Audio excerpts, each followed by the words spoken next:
Hello everyone. Today we will discuss dimensional analysis, which is an important topic for NET exam, HTET and +1 class. Here we will discuss what is dimension of physical quantities. ये power होती हैं fundamental unit की, जैसे कि मास, length और time. इनकी power में लिखी जाती है और रिप्रेजेंट किसको करती है? डिराइव्ड यूनिट ऑफ क्वांटिटी को। उसके बाद बात आती है कि फ़िज़िकल क्वांटिटी क्या होती है। फ़िज़िकल क्वांटिटी होती है कि जितनी भी क्वांटिटीज़ हैं जिनसे हम लॉज ऑफ फिज़िक्स को डिस्क्राइब कर सकते हैं और उनकी मेज़रमेंट क्या होती है? ज़रूरी होती है। फिर आता है कि फंडामेंटल यूनिट क्या होती है। लेंथ, मास और टाइम, ये क्या है? सब फिज़िकल क्वांटिटीज़ हैं। ये हम किसी दूसरे क्वांटिटी से ऑब्टेन नहीं कर सकते, बल्कि इसी से जो क्वांटिटीज़ हैं वो बाकी सब डराइव होती हैं। फिर आता है कि डराइव्ड यूनिट क्या होती है, जो यूनिट मेज़रमेंट की किसी और फिज़िकल क्वांटिटी से बनती हैं, जैसे कि वो डिपेंड करेंगे किसके ऊपर? फंडामेंटल यूनिट के ऊपर। अब हमने एग्जांपल के तौर पे लिया कि स्पीड जो है वो क्या है? एक डराइव्ड यूनिट है। कैसे? जो स्पीड है वो डिपेंड किस पे कर रही है? Distance upon time. डिस्टेंस क्या होता है? एक फंडामेंटल यूनिट है, और जो टाइम है वो भी क्या है? एक फंडामेंटल यूनिट है। डिस्टेंस का यूनिट क्या होगा? मीटर। टाइम का क्या होगा? सेकेंड। और इसकी अगर डायमेंशन की बात करेंगे तो वो क्या आएगी? डिस्टेंस की लेंथ, टाइम की टी। तो इसको कैसे लिखोगे? L/T-1। अब हम बात करेंगे कुछ डायमेंशन फॉर्मूलाज के बारे में। कोई भी फिजिकल क्वांटिटी अगर होगी उसको किससे लिखा जाएगा? फंडामेंटल यूनिट्स की हेल्प से लिखा जाता है। हमें इसमें क्या करना होगा? सिर्फ इनके फॉर्मूलाज याद करने होंगे और फिर उनके क्या बनाने पड़ेंगे? डायमेंशन फॉर्मूला, और फिर उनकी एसआई यूनिट लिखनी होगी। सबसे पहले आता है कि एरिया। एरिया एक क्या है? फिजिकल क्वांटिटी है। अब इसको कैसे लिखेंगे? इसका फॉर्मूला क्या होता है? Length multiply breadth. लेंथ क्या है? एल से लिखोगे, ब्रेड्थ भी एल से लिखोगे, तो L इंटू एल क्या बन जाएगा? L⁻²। तो डायमेंशन फॉर्मूला क्या बनेगा? m0 L2T0। m0 क्यों आया? क्योंकि इसके अंदर कोई भी मास वाली टर्म नहीं है।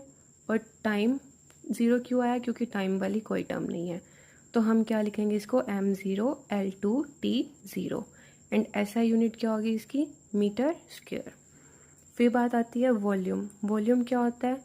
Length multiply breadth multiply height. इसको कैसे लिखोगे डायमेंशन फॉर्मूला के अंदर? L into L into L. ये क्या बन जाएगा? L3। अब फिर से मास की कोई टर्म नहीं है, टाइम की कोई टर्म नहीं है, तो हम क्या लिखेंगे? m0 L3T0। और ऐसा यूनिट क्या बनेगी इसकी? Metre cube. फिर आता है डेंसिटी। हमें पता है डेंसिटी का फॉर्मूला क्या होता है? Mass upon volume. मास को किससे लिखोगे? m से। वॉल्यूम क्या होगा? L3। अभी हमने ऊपर डिस्कस भी किया। तो इसको क्या लिखोगे? m1 L⁻³ and T⁻0। क्योंकि टाइम की कोई भी टर्म प्रेजेंट नहीं है तो T क्या हो जाएगा? 0। ऐसा यूनिट क्या होगी? किलोग्राम पर मीटर क्यूब। फिर बात आती है स्पेसिफिक ग्रेविटी। इसका फॉर्मूला क्या होता है? Density of body divided by density of water at 0 degree Celsius. Density क्या होगा? Mass upon volume. Density of water भी क्या होगा? Mass upon volume. तो आप लिखोगे m डिवाइडेड बाय L3। और फिर वाटर की डेंसिटी क्या होगी? m divided by L3। तो ये होल टर्म क्या हो जाएगी? कैंसिल हो जाएगी। आपको क्या मिलेगा? ओनली 1। मीन्स m की पावर भी 0, l की पावर भी 0 और t पावर भी 0। मतलब इनमें से कोई भी टर्म प्रेजेंट नहीं है, तो आप क्या कहेंगे कि ये क्या है?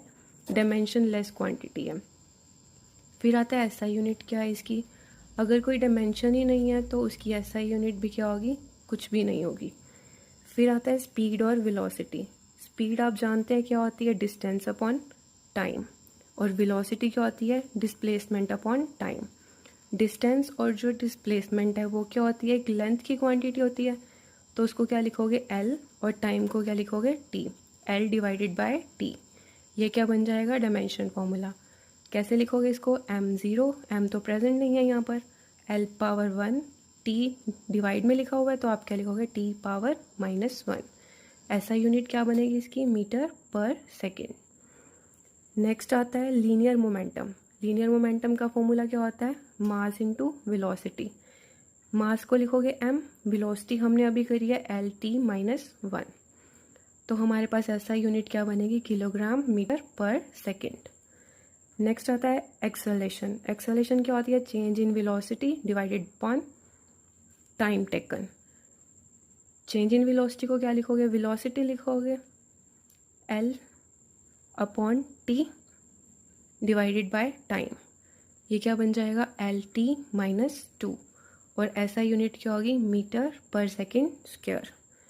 एक्सेलरेशन ड्यू टू ग्रेविटी भी क्या होती है, एक तरह से एक्सेलरेशन ही होती है, change in velocity upon time taken.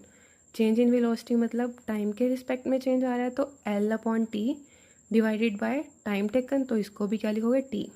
ये क्या बन जाएगा, LT-2, और ऐसा यूनिट क्या बनेगी इसकी, मीटर पर सेकेंड स्क्वायर। फिर आएगा हमारे पास नेक्स्ट क्वांटिटी क्या आ रही है, फोर्स। फोर्स क्या होता है, मास इनटू एक्सेलरेशन। मास m से लिखोगे, एक्सेलरेशन की अभी हमने करी है LT-2, तो इसको कंबाइन करके लिखोगे क्या बनेगा, MLT-2। ऐसा यूनिट क्या होती है फोर्स की, न्यूटन। इसको किससे लिखोगे, कैपिटल N से। फिर आता है इम्पल्स। इम्पल्स क्या होता है, फोर्स मल्टीप्लाई टाइम। फोर्स की अभी हमने करी MLT-2, टाइम की क्या होगी, T। जब इसे कंबाइन करेंगे तो क्या बन जाएगा, MLT-1। ऐसा यूनिट क्या आएगी इसकी, न्यूटन सेकेंड। फिर आता है प्रेशर। प्रेशर क्या होता है, फोर्स अपॉन एरिया। फोर्स की पता है आपको MLT-2, और एरिया की क्या हो जाएगी, डिवाइड बाय L²। इसको सॉल्व करते हो तो क्या आता है, ML-1T-2। ऐसा यूनिट क्या बनेगी इसकी, फोर्स है, फोर्स का न्यूटन, एरिया का क्या होता है, मीटर स्क्वायर, तो आप क्या लिखोगे, न्यूटन पर मीटर स्क्वायर। नेक्स्ट है यूनिवर्सल कांस्टेंट ऑफ ग्रेविटेशन। इसको किससे रिप्रेजेंट करते हो, G से। ये हम किससे लेते हैं, न्यूटन्स लॉ ऑफ ग्रेविटेशन से। फोर्स क्या होता है, G m1m2 bye r²। G हमारे पास कांस्टेंट है, m1m2 क्या होता है, हमारे पास मास होता है दो बॉडीज़ का, और उनके बीच में जो डिस्टेंस है उसे हम r लिखेंगे, और उसका क्या करना है, यहाँ पर स्क्वायर करना है। तो यहाँ से जब हम G निकालेंगे वो क्या आएगा, F/r² डिवाइडेड बाय m1m2। तो इसका जो डायमेंशन फॉर्मूला बनेगा वो क्या बनेगा, फोर्स आप जानते हो क्या होता है, r² भी पता है मतलब लेंथ, m1m2 मीन्स कि 2 मासेस गिवन है, तो ये फॉर्मूला क्या बनेगा सॉल्व करके, m⁻⁻1 L⁻3 T⁻⁻2। नेक्स्ट आता है वर्क। वर्क क्या होता है, फोर्स इनटू डिस्टेंस। फोर्स आप जानते हो MLT-2 होता है, distance means length, into length कर दोगे तो क्या आएगा आपके पास, ML2T-2, और ऐसा यूनिट क्या होती है वर्क की, जूल। फिर आता है एनर्जी। एनर्जी भी क्या होती है, एक तरह से वर्क होता है। वर्क का क्या होगा, ML2T-2, अभी हमने ऊपर करा, और इसकी ऐसा यूनिट भी क्या होगी, जूल।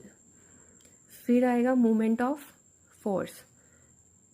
उसको कैसे रिप्रेजेंट करेंगे, फोर्स मल्टीप्लाई डिस्टेंस।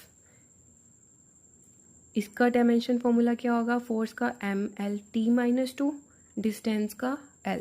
तो सॉल्व करेंगे क्या बनेगा, ML2T-2।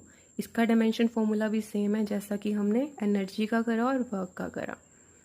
तो जो ऐसा यूनिट बनेगी वो क्या बनेगी, फोर्स का क्या होता है, न्यूटन, डिस्टेंस मीन्स मीटर, तो न्यूटन मीटर। फोर्स नेक्स्ट क्या बनेगा, पावर। पावर क्या होती है, वर्क अपॉन टाइम। वर्क क्या होता है, अभी हमने करा ML2T⁻⁻2, डिवाइडेड बाय टाइम करेंगे तो डिवाइड बाय T लिख दिया। सॉल्व किया क्या बनेगा, ML2T⁻⁻3, और इसकी ऐसा यूनिट क्या होगी, पावर की वॉट। नेक्स्ट है सरफेस टेंशन। सरफेस टेंशन का फॉर्मूला क्या होता है, फोर्स अपॉन लेंथ। अब आपने फोर्स जान लिया क्या होता है, MLT-2 divided upon length, divided करा लेंथ से तो क्या बना हमारे पास, MT⁻⁻2, और ऐसा यूनिट क्या आएगी इसकी, न्यूटन पर मीटर। नेक्स्ट है सरफेस एनर्जी। सरफेस एनर्जी का फॉर्मूला क्या होगा? एनर्जी ऑफ फ्री स्पेस, मतलब कि जो एनर्जी है वही इधर होगी एनर्जी, और इसका डायमेंशन फॉर्मूला भी क्या होगा? सेम होगा जो हमारे पास एनर्जी का था, वही क्या होगा? सरफेस एनर्जी का होगा। क्या था? mL2T⁻²। और ऐसा यूनिट क्या होगी? क्योंकि एनर्जी है, एनर्जी की हमने ऊपर करी थी यहाँ पर, तो क्या आई थी? जूल। इधर भी क्या होगी? जूल। नेक्स्ट है फोर्स कांस्टेंट। फोर्स कांस्टेंट का फॉर्मूला होगा फोर्स अपॉन डिस्प्लेसमेंट। फोर्स क्या होती है? mL_T⁻², एंड डिवाइड करना है किससे? डिस्प्लेसमेंट से, मतलब लेंथ से, तो डिवाइड बाय L। ये हमें क्या देगा? mT⁻²। अब इसकी SI यूनिट की बात करें, वो क्या होगी? फोर्स की क्या होगी? न्यूटन, और डिवाइड करना है डिस्प्लेसमेंट से, डिस्प्लेसमेंट की मीटर होगी, तो क्या लिखेंगे आप इसे? न्यूटन पर metre. Guys, this is our first part related to dimensional analysis. In the next part, we will discuss some more dimension formulas. Thank you for watching.